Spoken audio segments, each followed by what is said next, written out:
Adjective जो होते हैं वो कैसे यूज किए जाते हैं, सेंटेंसेस में कैसे आइडेंटिफिकेशन की जाती है, आज इसके बारे में हम विस्तृत चर्चा करेंगे या जानकारी रखेंगे लेंगे। एडजेक्टिव मॉडिफाइज द नाउन और प्रोनाउन, ये नाउन और प्रोनाउन को मॉडिफाई करेगा। सबसे पहली बात तो ये है, कैसे मॉडिफाई करेगा ये हम जो है सेंटेंस के थ्रू अंडरस्टैंड करेंगे, ठीक है ना।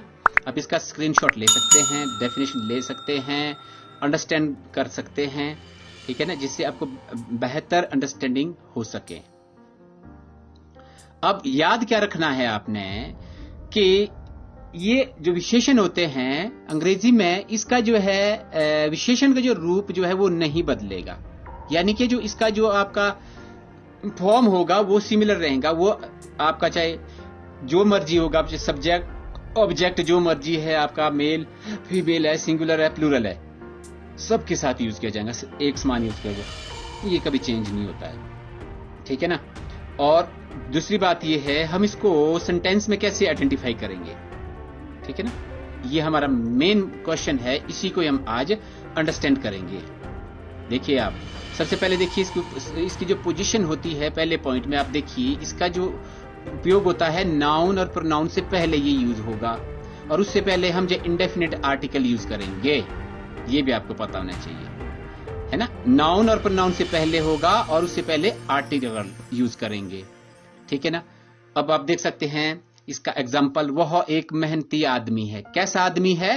मेहनती है, उससे पहले आर्टिकल यूज हुआ है, ठीक है ना। ये आपका याद होना चाहिए। एडजेक्टिव सेंटेंस में पहला क्या है, ये नाउन और प्रोनाउन से पहले यूज होते हैं और उससे पहले आर्टिकल यूज होगा, ठीक है। तो यहां पर एडजेक्टिव क्या हो गया? हार्ड वर्किंग, मेहनती। शिष्ट कलाकार, फाइन आर्टिस्ट, नाउन की विशेषता बता रहे हैं ना, आदमी की, नीचे कलाकार हो गया शिष्ट, यानी कि फाइन आर्टिस्ट, ठीक है ना। सिमिलरली आप यहां देखिए, और कुछ क्रियाओं के बाद ही यूज किए जाएंगे। कौन सी क्रिया है? टू बी फॉर्म हो गई, is, am, are, was, were, et cetera, इसके बाद, और सीम्स, लुक, आफ्टर, फील, इसके बाद हम इसका जो यूज कर सकते हैं, आप देख सकते हैं दिस ब्लैंकेट लुक्स वार्म। अब लुक्स है, ये वर्ब है, थर्ड पर्सन सिंगुलर है ना, एस लगा हुआ है, और वर्ब क्या हो गया? एडजेक्टिव हो गया, कुछ वर्ब के बाद यूज हो गया, है ना। ये रूल याद रखना है कि ये जो एडजेक्टिव है कब यूज करना है हमने, कैसे यूज करना है, ठीक है ना। नाउन, पहला रूल क्या हो गया? नाउन और प्रोनाउन से पहले, उससे पहले आर्टिकल यूज करना है ना। वो आपको आर्टिकल के सेक्शन से क्लियर हो जाएगा जब मैं उसकी वीडियो आपके लिए अपलोड करूंगा, जब उसका सेशन शुरू होगा। I feel happy, feel plural है, आपको पता, आई पर्सन जो सिंगुलर प्लूरल दोनों में जो काउंट किया जाता है, ठीक है ना। फील हैप्पी, हैप्पी क्या हो गया? एडजेक्टिव हो गया।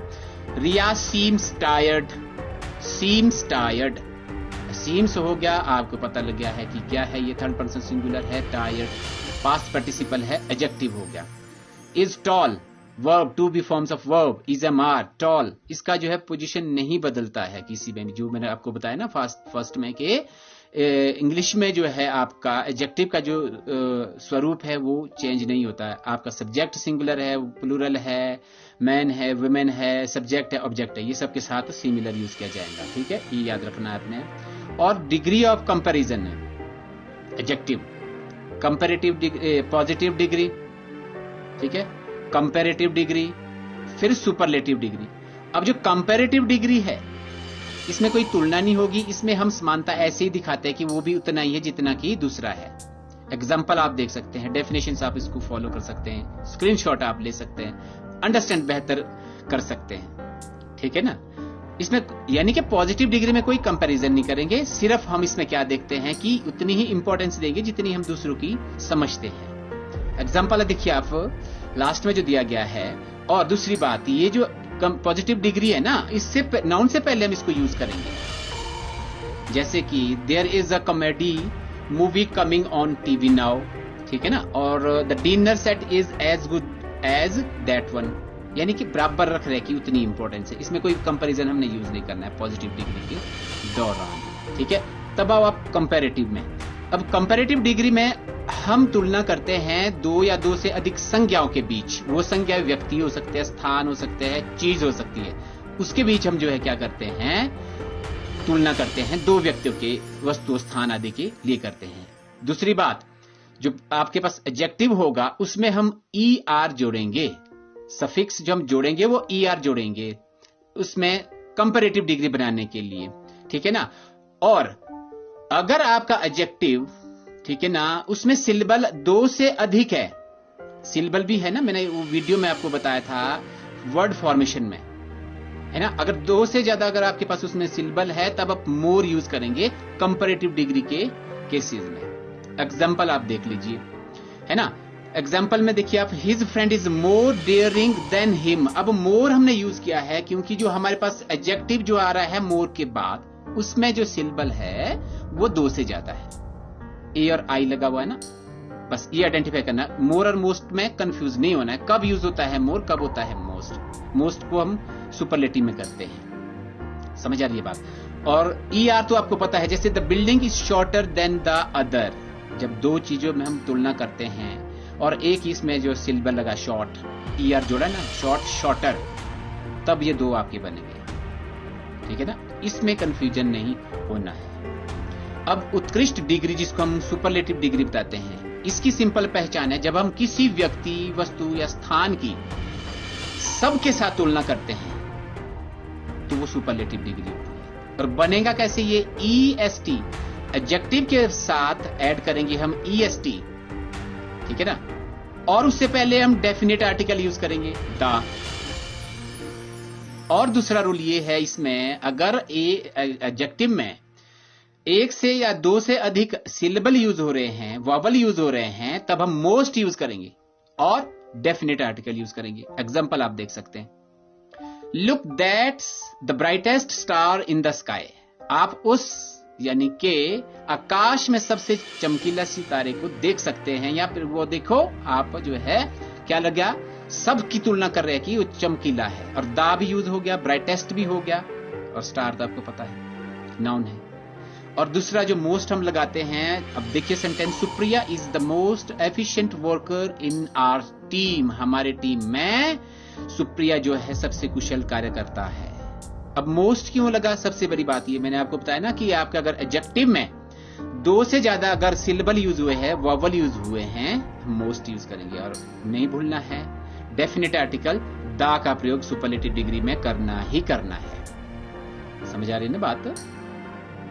अब देखिए types of the adjective, there are 10 types of the adjectives. Adjectives of quality, adjectives of quantity, interrogative adjective, proper adjectives, cumulative adjective, adjective of numbers, possessive adjective, distributive adjective, coordinate adjective, demonstrative adjective।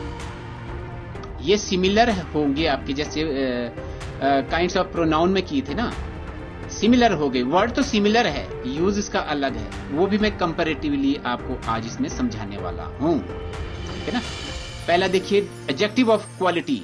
अब quality देखनी है हमें। हम जब quality की बात करते हैं, क्वालिटी में बहुत सारे आएंगे आपके, क्या कौन कौन सी क्वालिटी हम इसको करते हैं, इसमें जो इंक्लूड होती है ना। और दूसरी बात यह है कि एडजेक्टिव ऑफ क्वालिटी को हम 2 अन्य नाम से भी जानते हैं, और वो नाम है डिस्क्रिप्टिव एडजेक्टिव या फिर एट्रीब्यूटिव एडजेक्टिव। इन 2 नामों से भी हम इसको जानते हैं। वर्णनात्मक जिसको हम बोलते हैं। अब वर्णन करना है किसी नाउन का, उसकी क्वालिटी बतानी है अलग अलग तरीके से। अब वो कौन कौन सी जो क्वालिटी में जो आएगी, वर्ड आएंगे, हम इसको पहचान करेंगे अपने 5 ज्ञानेंद्रियों के द्वारा, देख सकते हैं हम इसको। समझ आ रही है ना बात। अब देख सकते हैं, पहले आकार और आकृति है ना, साइज और शेप के अनुसार हम जो है इसकी आइडेंटिफिकेशन करेंगे। क्वालिटी की जब बात करेंगे, साइज और आकृति फर्स्ट में, एग्जांपल आप देख सकते हैं। फिर आयु के हिसाब से अब उसको देखिए, age, old, young, new, antique.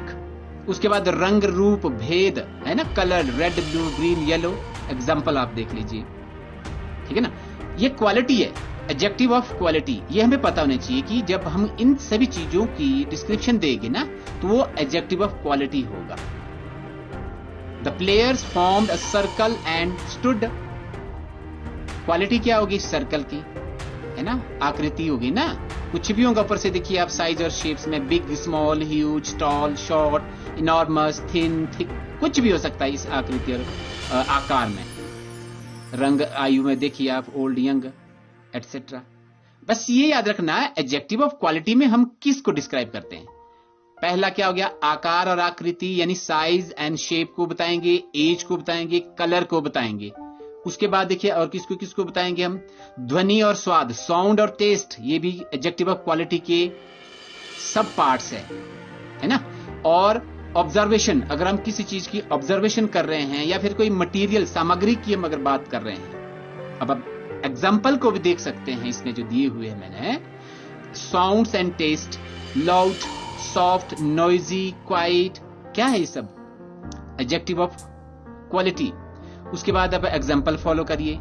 फिर देखिए ऑब्जर्वेशन, अवलोकन करना। अब कैसे ऑब्जर्वेशन कर रहे हैं फिजिकल अपीयरेंस के, जैसे कि beautiful, interesting, boring, stupid, chief, expensive, scary, clean, dirty, amazing, pathetic, ये आपकी अवलोकन हो गया, ऑब्जर्वेशन में आ गया। एग्जाम्पल देखिए, शालीन वोर a beautiful diamond ring, beautiful, ठीक है।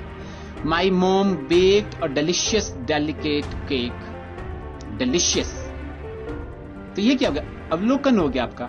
फिर सामग्री क्या यूज करें, जैसे कि silk, woollen, metal, silver, alloy, cotton, glass, ये सब क्या है, एडजेक्टिव ऑफ क्वालिटी है, ये नहीं भूलना। तीन पिछले इसमें कितने स्लाइड में, तीन ये हो गए, 6 हो गए, याद रखना।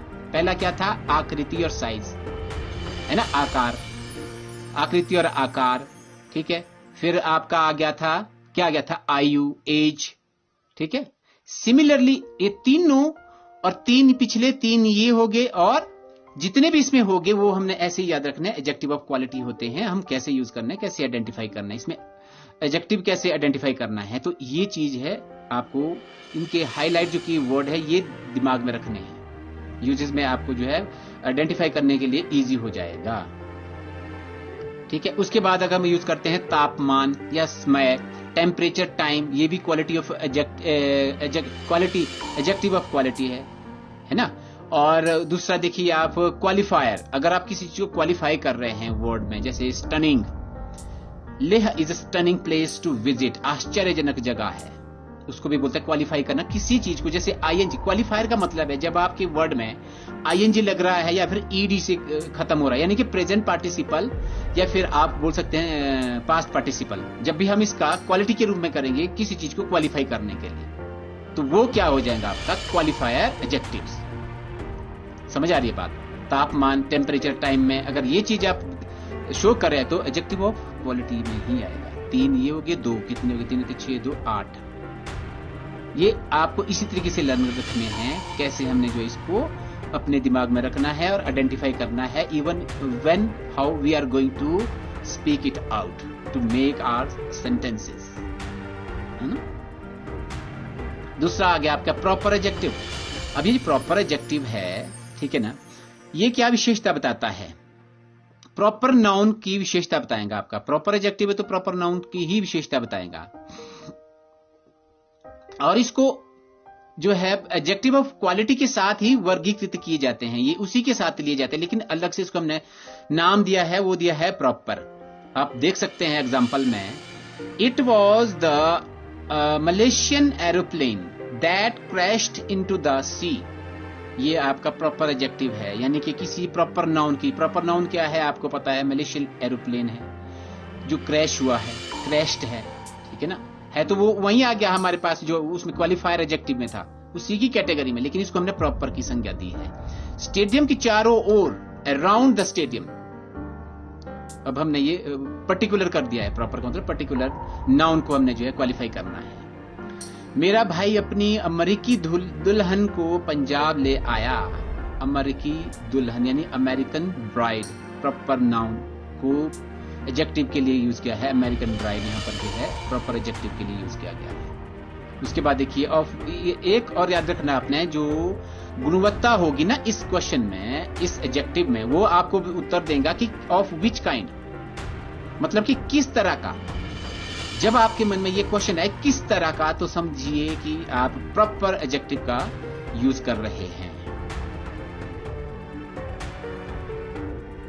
एडजेक्टिव ऑफ क्वांटिटी, ये थी ना क्वालिटी, अब आ गई क्वांटिटी, यानी कि वे संज्ञा या सर्वनाम की मात्रा या वजन का वर्णन करते हैं। संज्ञा मात्रा कितनी है, क्वांटिटी तो आपको पता लग रहा होगा, है ना। और ये सवाल आएगा आपके कितना, का जवाब देते हैं, या आपको जो है कितना, जब आपके मन में आ गया ना कि कितना, तो आप समझे कि एडजेक्टिव ऑफ क्वांटिटी हम यूज कर रहे हैं, ठीक है ना। अब जैसे कि आधे, पूर्ण, कई, बहुत, केवल, थोड़ा, कुछ, छोटे, पर्याप्त, पूरे, सभी, कोई नहीं, पर्याप्त, डबल, बहुत अधिक आदि, है ना।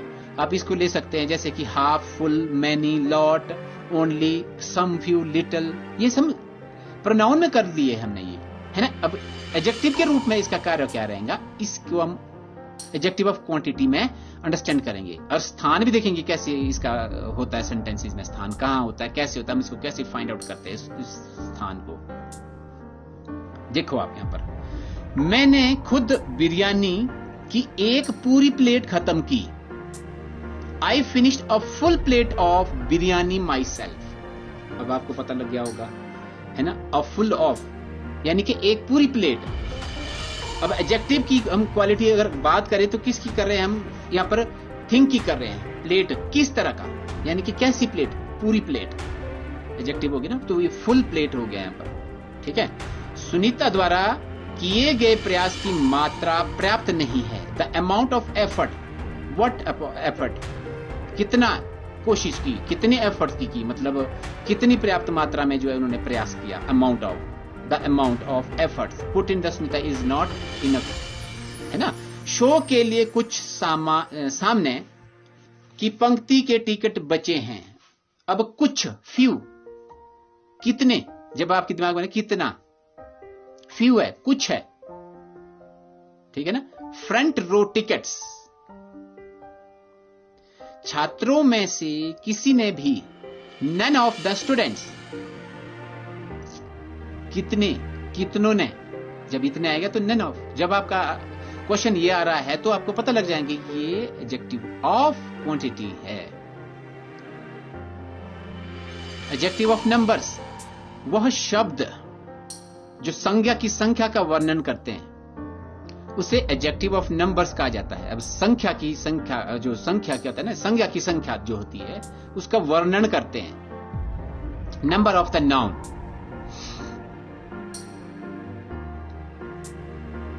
अब ये क्या बताते हैं, दर्शाते हैं, आप देख सकते हैं, कितने व्यक्ति या वस्तु हैं, या फिर किस क्रम में कोई व्यक्ति या वस्तु खड़ी है, ये क्रम बताता है। वस्तु है ना, आदमी, उसका क्रम क्या है, किस स्थिति में है, वो हमें जो है इसमें बताता है। अब जैसे कि हम वाक्यों के आधार पर, जैसे कि कार्डिनल नंबर 1 2 3 4 ये कार्डिनल नंबर हो गए, इसको भी हम इसमें लेते हैं, है ना।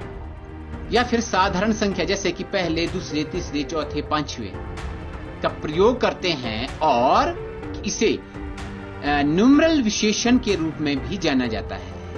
तो नंबर, एडजेक्टिव ऑफ नंबर है, न्यूमरल बोलो आप इस पे, ठीक है ना, और उस नाम से भी इसको जो है जाना जाता है। अब कैसे करेंगे इसको हम, आप देख सकते हैं। संख्यावाचक विशेषण को, मैं इसको थोड़ा जूम कर लेता हूं। संख्यावाचक विशेषण को, अभी ध्यान देना आपने, निश्चित संख्यावाचक विशेषण, निश्चित ध्यान रखना, और अनिश्चित संख्यावाचक विशेषण में वर्गीकृत किया गया है, किया जा सकता है। जो संख्यावाचक विशेषण होते हैं ना, निश्चित, डेफिनेट और इनडेफिनेट में किया जा सकता है, ठीक है ना। अब देखो आप, डेफिनेट नंबरल एडजेक्टिव्स वे शब्द होते हैं असीमित, ठीक है ना। वे शब्द हैं जो संज्ञा या उनके क्रम की सटीक संख्या दिखाते हैं, जैसे कि एक किताब, 10 साल आदि। मतलब सटीक जानकारी अगर आपको मिल रही है, ठीक है ना, एग्जैक्ट नंबर अगर आपको पता लग रहा है। एग्जांपल देखिए, कांच के कटोरे में 3 सोन मछली है। 3 क्या है, सटीक है, डेफिनेट है, ठीक है ना। उसके बाद आइए अनिश्चित, है ना। न्यूमरल विशेषण वे शब्द हैं जो चीजों की सटीक संख्या नहीं बताते हैं, जो एग्जैक्ट हमें संख्या नहीं बताते हैं या पता नहीं लगता है उसमें, लेकिन फिर भी एक सामान्य विचार देते हैं। यानी सवाल क्या उठता है कि कितने, तो आप जैसे कि कुछ, बहुत, कई, कोई, कुछ, सभी आदि, ये अनिश्चित हो गए। जैसे कि बैठक में कई प्रमुख लोगों के शामिल होने की उम्मीद है, सेवरल प्रोमिनेंट पीपल, ठीक है। अब कई है तो ये क्या, अनिश्चित संख्या है, ये एडजेक्टिव के रूप में यहां पर हमने जो है यूज किया है। अब जैसे केक के कुछ ही टुकड़े बाकी हैं, कुछ ही कितने, अनिश्चित, ठीक है ना, इंडेफिनेट प्रोनाउन, एडजेक्टिव। शिकारियों से बड़ी संख्या में, कितनी बड़ी संख्या, अनिश्चित एडजेक्टिव है ना, अनिश्चित जिसको बोलते हैं इंडेफिनेट। तो ये आप लोगों ने ध्यान रखना है कि जो हम एडजेक्टिव यूज कर रहे हैं उसका काइंड क्या है और काम क्या है, उसको बोलते क्या है, एडजेक्टिव के रूप में और प्रोनाउन के रूप में। वर्ड सेम है, सिमिलर है, तो इसका भी हमें जो है पता होना चाहिए। अब देखिए डिस्ट्रीब्यूटिव एडजेक्टिव। अब डिस्ट्रीब्यूटिव एडजेक्टिव क्या होते हैं? जो समूह के प्रति एक व्यक्ति या वस्तु को संदर्भित करते हैं, यानी कि that refer to each person और थिंग ऑफ द ग्रुप, ठीक है ना। अब जैसे कि दीज एडजेक्टिव्स आर, वो कौन कौन से हो सकते हैं, ध्यान रखना आपने, each, every, either, another, neither, etcetera. और इसे डिस्ट्रीब्यूटिव एडजेक्टिव के साथ भी यूज किया जा सकता है, या फिर इसको हम उसके रूप में भी मान सकते हैं, या ये जाना जाता है, ठीक है। फॉर एग्जाम्पल देखिए आप, हमारे लिए हर ग्राहक महत्वपूर्ण है, एवरी कस्टमर, समझ आ रही बात, इंपॉर्टेंट टू अस, प्रत्येक दिन, एवरी डे, ठीक है ना। और तीसरा देखिए आप, यह स्थिति हम में से किसी के लिए भी आसान नहीं है, नीदर ऑफ अस, क्या है, डिस्ट्रीब्यूटिव एडजेक्टिव। डिस्ट्रीब्यूट कर रहे हैं हम, जब किसी चीज का हम वितरण करते हैं, वितरण के रूप में कर रहे हैं, quality of distributive. Each customer, हम हर एक चीज को बता रहे हैं कि ईच कस्टमर, यहां पर एवरी कस्टमर बोल सकते हैं, है ना, ईच डे, एवरी डे, ठीक है। प्रिया, इनमें से कोई भी समाधान नहीं है, प्रिया नीदर ऑफ दीज सॉल्यूशंस। अब नीदर ऑफ दीज का मतलब क्या हो गया, एडजेक्टिव ऑफ डिस्ट्रीब्यूटिव। किसी की भी हम बात करें, विशेषता बता रहे हैं, किसी का भी कोई जो समाधान नहीं है। सेंस पे जाइए आप, वर्ड कुछ और कहता है, सेंस की इंग्लिश कुछ और होती है और उसकी ट्रांसलेशन कुछ और बनेगी, है ना। मुझे कोई फर्क नहीं पड़ता, आप प्रत्येक उपहार का चयन कर सकते हैं। हम बात कर रहे हैं उपहार की, प्रत्येक की, तो यहां पर क्वालिटी के रूप में हम जो इसको यूज कर रहे हैं, कौन सी, डिस्ट्रीब्यूटिव, क्वालिटी ऑफ डिस्ट्रीब्यूटिव। अब डिस्ट्रीब्यूटिव एडजेक्टिव के बाद एक वचन संज्ञा और क्रिया आती है, ये भी हमें पता होना चाहिए। यदि डिस्ट्रीब्यूटिव एडजेक्टिव के तुरंत बाद ऑफ आता है, ध्यान रखना, डिस्ट्रीब्यूटिव एडजेक्टिव के बाद अगर ऑफ आता है तो हमें बहुवचन संज्ञा का उपयोग करना चाहिए। समझ आ गई बात? ये रूल को पहले याद रखो और अंडरस्टैंड करो पहले, उसके बाद हम एग्जांपल करेंगे। देखिए डिस्ट्रीब्यूटिव एडजेक्टिव जो है ना, उसके बाद एक वचन संज्ञा और क्रिया आती है। आमतौर पर यह होता है कि एक वचन जो है संज्ञा आती है और क्रिया का प्रयोग किया जाता है। अगर डिस्ट्रीब्यूटिव एडजेक्टिव के बाद अगर ऑफ आ गया तब बहुवचन हमने यूज करना है, बहुवचन संज्ञा का प्रयोग करना है। फॉर एग्जांपल देखिए आप, अब डेमोन्स्ट्रेटिव एडजेक्टिव है, 6th, ठीक है।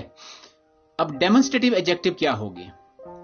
अब इसका काम क्या होगा कि ये विशेषण जो तुरंत एक संज्ञा से पहले होता है और उस संज्ञा का वर्णन करता है, उसे डेमोन्स्ट्रेटिव एडजेक्टिव कहा जाता है। वे बताते हैं कि किस व्यक्ति या वस्तु के से आशय है, क्या उसका स्थान है ना। प्रदर्शनकारी विशेषण।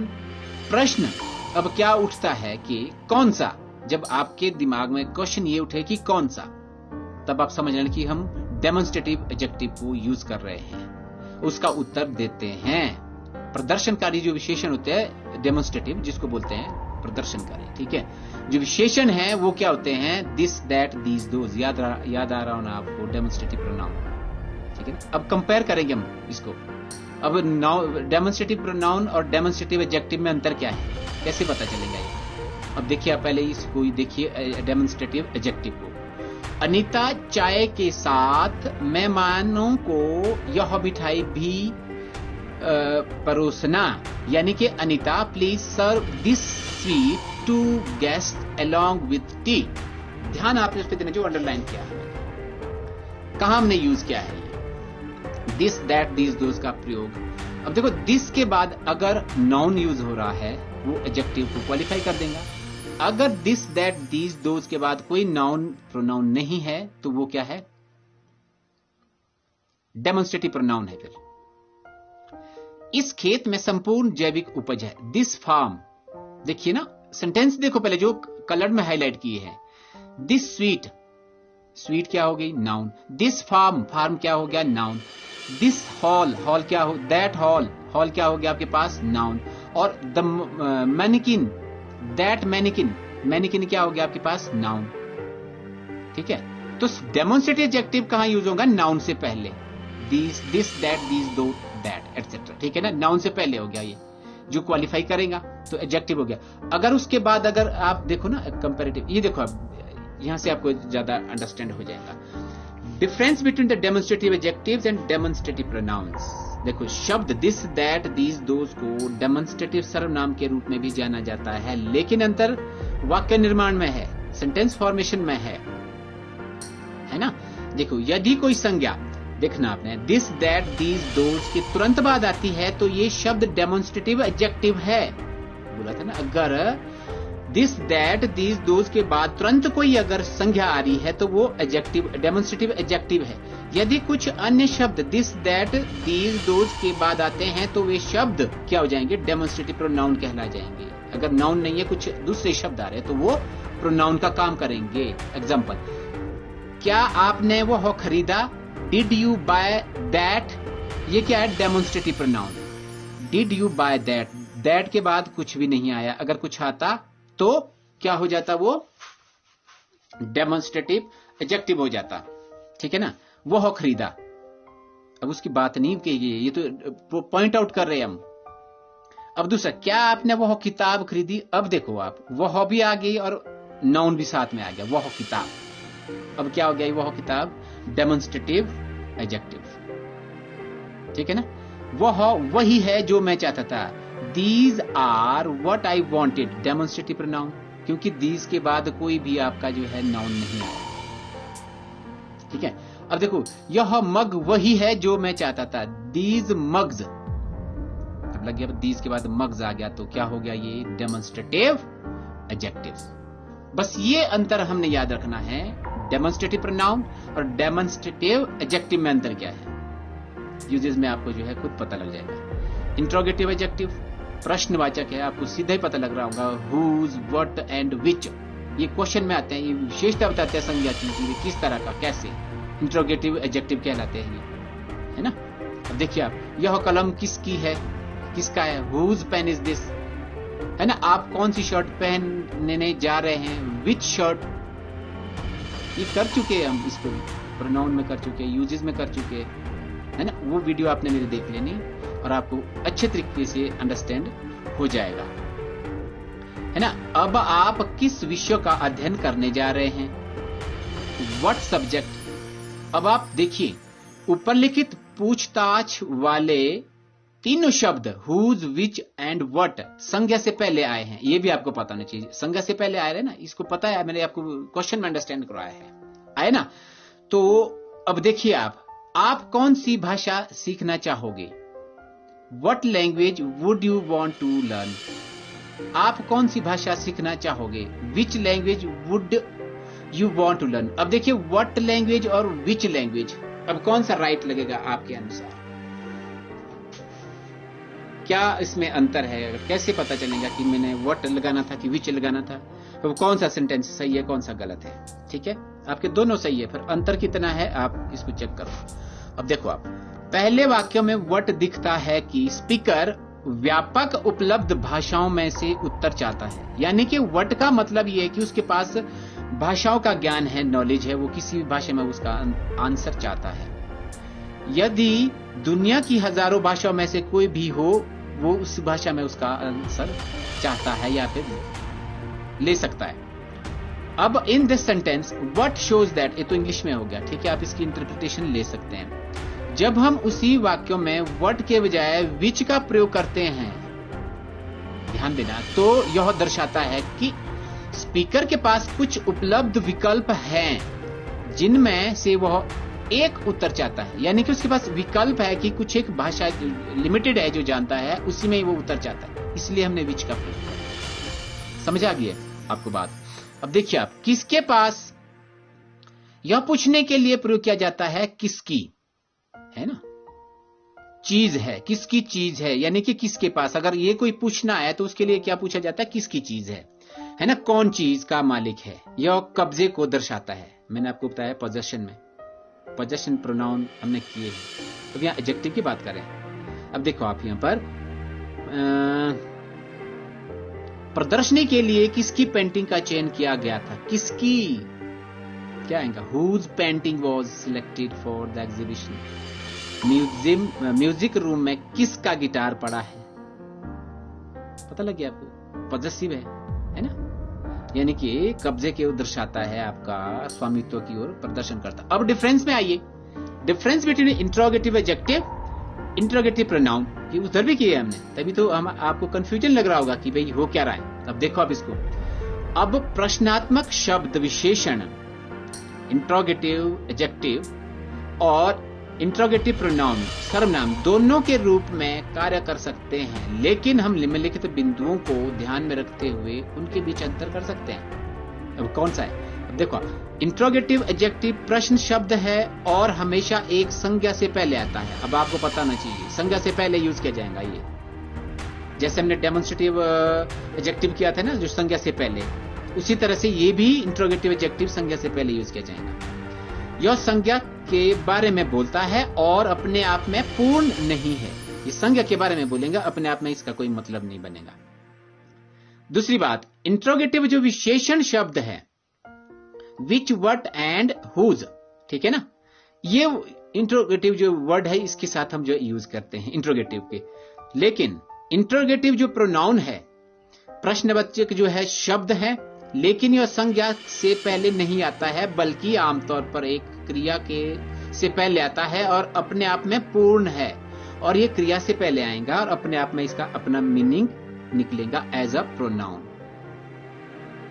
इंट्रोगेटिव प्रोनाउन, ठीक है।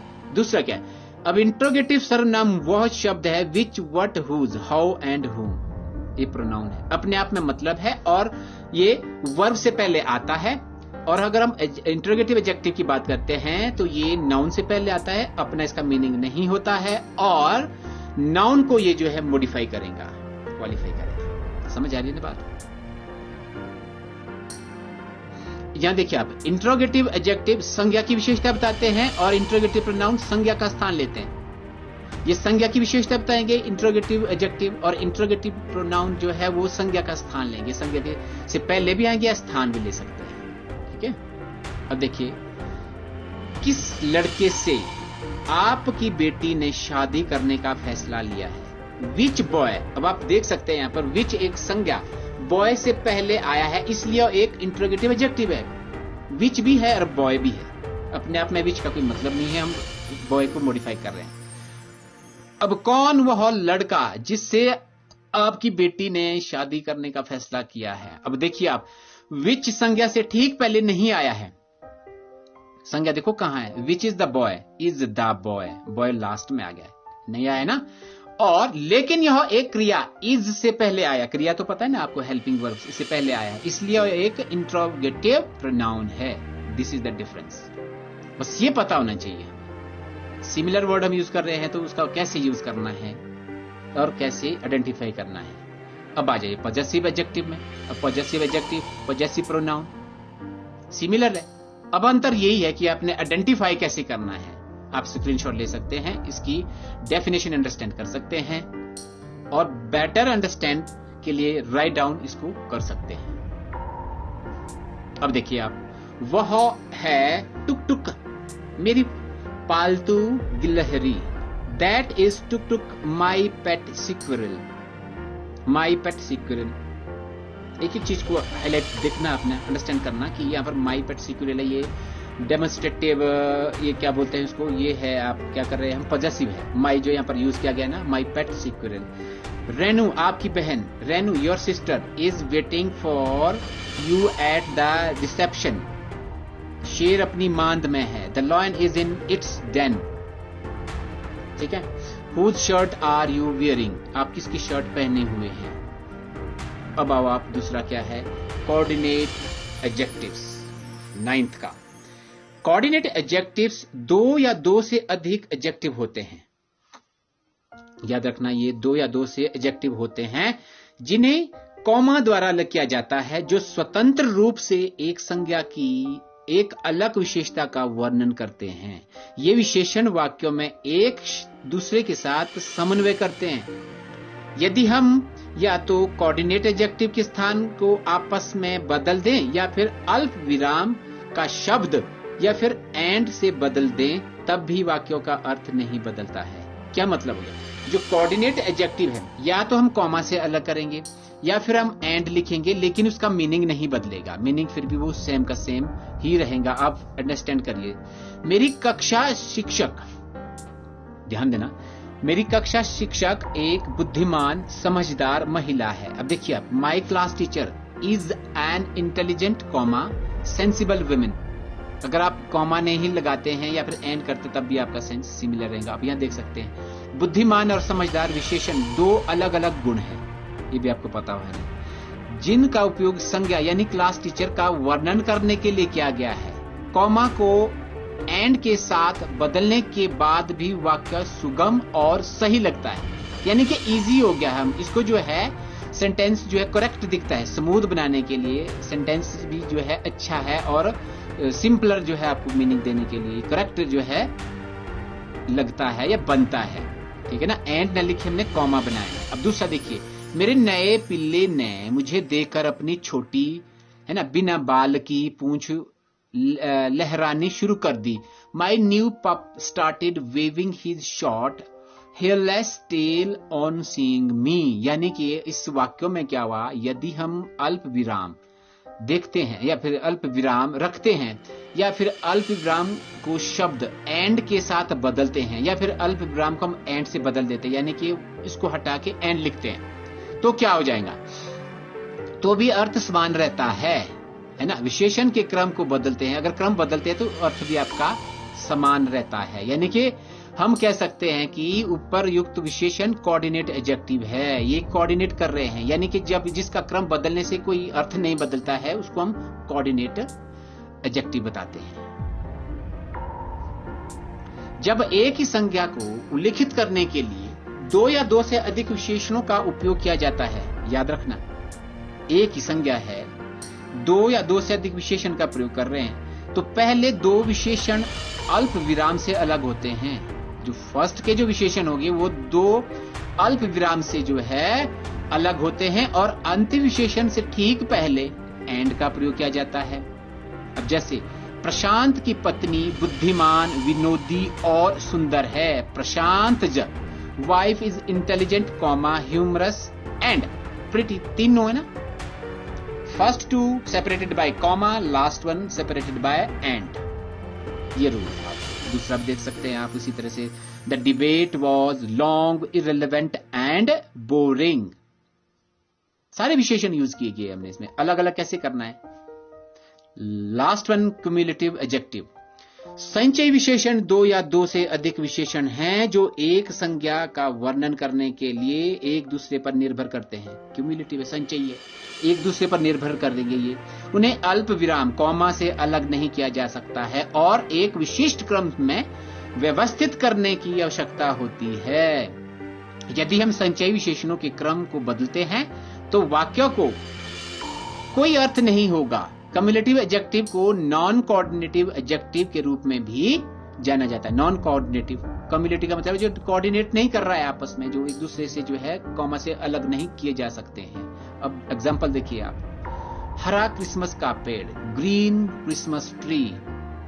क्रिसमस हरा पेड़ है ना, उसका स्थान बदलने के बाद गलत लगता है। जैसे क्या बोलेगी, अगर आप इसको चेंज करेंगे, जैसे कि क्रिसमस ग्रीन ट्री, ठीक है ना, अगर क्रम चेंज कर दिया तो सेंस गलत हो गया, जो कोऑर्डिनेटिंग में नहीं था, है ना, उसमें बदलते तब भी वो सेम रहता था, लेकिन यहां पर नहीं है क्यूमुलेटिव में। हरे रंग का कचरा ट्रक, अ ग्रीन गार्बेज ट्रक। अगर आप बोलते गार्बेज ग्रीन ट्रक, तब क्या हो जाता है? रॉन्ग हो जाता है, इसके ऑर्डर जो है गलत हो जाता है, सेंस गलत हो जाता है। अब the princess had beautiful white teeth, या फिर princess had white beautiful teeth. अब इसमें क्या गलत है क्या सही है, अब इस पर भी गौर करना। अब देखो आप, अंतिम जो वाक्य है गलत लगता है, क्योंकि स्पेद शब्द दांत की विशेषता बताता है। जो स्पेद है ना व्हाइट, वो दांत की विशेषता बताता है, और इसे विशेषण शब्द सुंदर के बदले दांत से अधिक नजदीक होना चाहिए। यानी कि जो व्हाइट है ना, वो सुंदर के बजाय कहाँ होना चाहिए?